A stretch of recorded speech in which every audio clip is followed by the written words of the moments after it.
आकाश विजयवर्गीय के मामले में आज कोर्ट द्वारा माननीय न्यायिक दंडाधिकारी देव कुमार साहब द्वारा निर्णय पारित किया गया। सभी आरोपीगण को उसमें बरी किया गया है।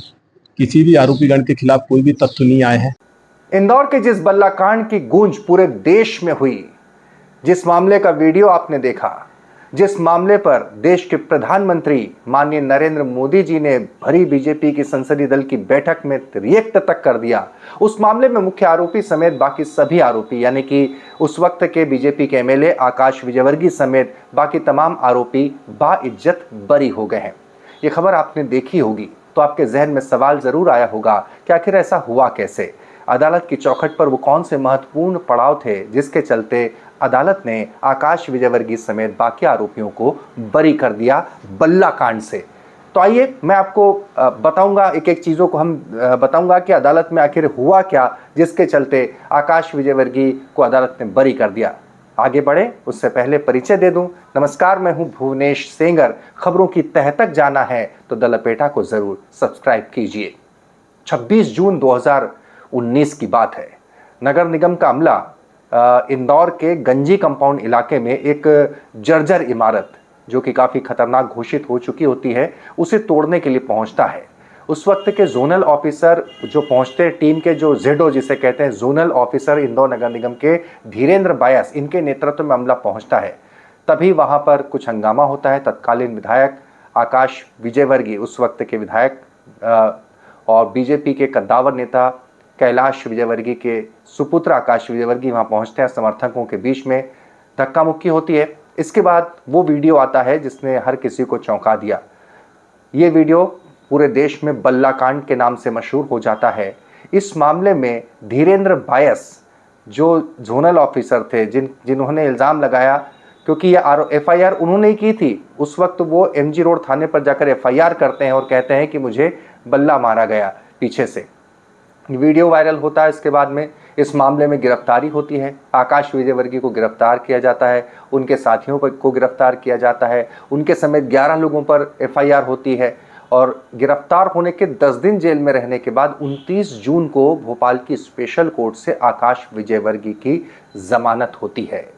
यह मसला पूरे देश में चर्चा का विषय इसलिए बन जाता है क्योंकि इस मसले की निंदा खुद प्रधानमंत्री नरेंद्र मोदी कर देते हैं, वो भी बीजेपी की भरी संसदीय दल की बैठक। इसके बाद केस चलता है, वक्त बीतता है। हालांकि आकाश विजयवर्गीय अगला जो है विधानसभा चुनाव नहीं लड़ पाए उस इलाके से, क्योंकि उनके पिता यानी कि कैलाश विजयवर्गीय को पार्टी के निर्देश के मुताबिक इंदौर के दूसरे विधानसभा क्षेत्र यानी 1 नंबर विधानसभा क्षेत्र से टिकट मिलता है, लड़ना पड़ता है उन्हें, और उसके चलते उनके बेटे अपना टिकट नहीं लेते हैं। और फिर उसके बाद जो घटनाक्रम होता है आपके सामने होता है और अब जाकर इस मामले का फैसला आता है, जिस फैसले में आकाश विजयवर्गीय समेत बाकी आरोपियों को बरी कर दिया जाता है। एक आरोपी जिनकी हत्या हो चुकी, मोनू कल्याणी, अभी आपने इंदौर में सुना होगा ना, मर्डर जो हुआ था मोनू कल्याणी का, वो भी युवा मोर्चा का नेता था, तो वो भी इस मामले में आरोपी था जिसकी मौत हो चुकी। बाकी आरोपियों को बरी कर दिया जाता। अब सोचो बरी कैसे कर दिया गया। अब सुनिए जिस मामले का वीडियो था, वीडियो का हुआ क्या।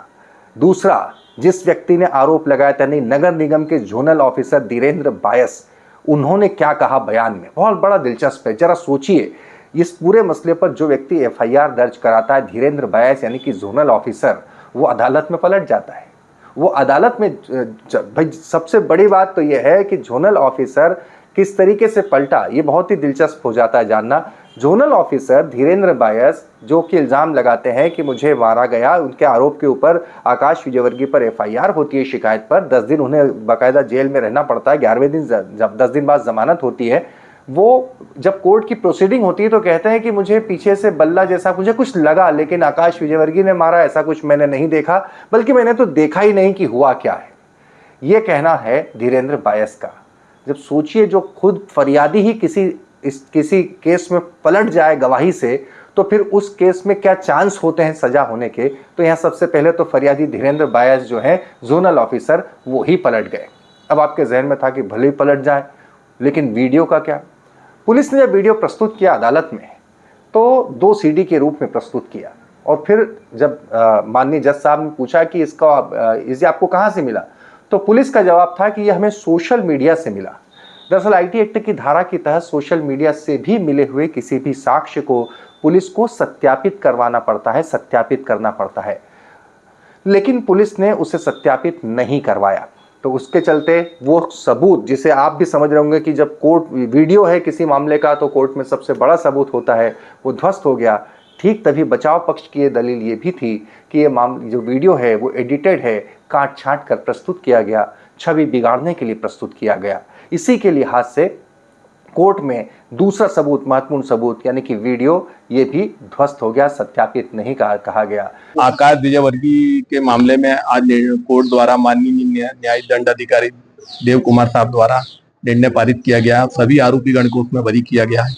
किसी भी आरोपीगण के खिलाफ कोई भी तथ्य नहीं आए हैं, ना भी अभियोजन अपना प्रकरण सफल रूप से संचालन कर पाया। इस कारण सभी आरोपीगण को बरी कर दिया गया है। उसमें जो एक वीडियो वायरल हुआ था, उस वीडियो को लेकर प्रदेश में काफी हलचल थी और वही अभियोजन का एकमात्र महत्वपूर्ण साक्ष्य थी। लेकिन उस साक्ष्य के संबंध में किसी भी अभियोजन अधिकारी द्वारा यह सिद्ध नहीं किया गया कि उसकी वास्तविकता क्या है, किसने बनाया, कब बनाया, कैसे बनाया। उसके संबंध में माननीय न्यायालय के समक्ष कोई भी प्रमाण प्रस्तुत नहीं। कुछ गवाह भी पलटे इसमें गवाह तो नहीं पलटे, लेकिन सभी गवाहों के कथनों में विभिन्नता आई है। उसी विभिन्नता को देखते हुए माननीय न्यायालय द्वारा सभी को बरी किया गया। टोटल कितने गवाह हैं? इसमें टोटल 21 गवाह हुए थे और टोटल 11 मुलजिम थे, जिसमें से एक मुलजिम की हत्या हो गई थी।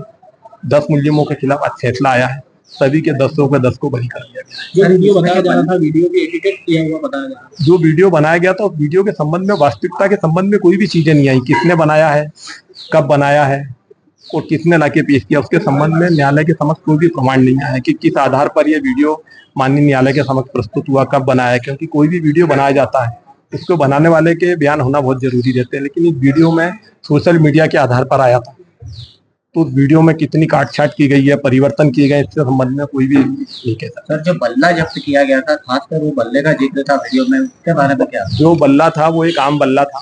ऐसे बल्ले आमतौर पर सभी बच्चे जो खेलते हैं उनके पास पाए जाते हैं। और ये बल्ला घटना के 3-4 घंटे बाद एक उस गली में एक बाथरूम के पास पड़ा हुआ मिला था। तो इस बल्ले के संबंध में ये नहीं कह सकते हैं कि बल्ला आकाश विजयवर्गीय के पास था, क्योंकि जिस समय वो आए तो उनके हाथ में कोई बल्ला नहीं था। तो इसलिए बल्ले के संबंध में कोई भी स्पष्ट गवाह नहीं हुए जो ये कह सकें कि बल्ला किसके हाथ था। फिर अदालत का एक सवाल था कि आखिर ये वीडियो बनाया किसने।